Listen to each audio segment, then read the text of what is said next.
trabaho ba ng presidente ang sirain ng ebidensya ng ano? Hindi yan trabaho ng hindi trabaho ng presidente ang mag-photo op. Mr. President na puna katuloy, hindi daw yan trabaho mo. Trabaho yan ng PIDEA, hindi yan pang trabaho ng isang presidente. So, ito ang sabi ni BP Sara. Hindi ko alam, ma'am, trabaho ba ng presidente ang sirain ng ebidensya ng ano? Hindi yan trabaho ng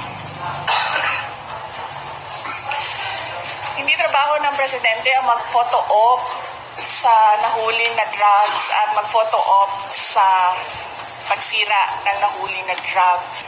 Frustration lang ginagawa ng administration. Kasi hindi ito yung maganda sa papel, maganda sa picture, hindi ganun Dapat paniguraduhin mo na gumaganda yung buhay ng bawat Pilipino. Pangulo na masawata ang droga, ang illegal na droga sa ating bansa.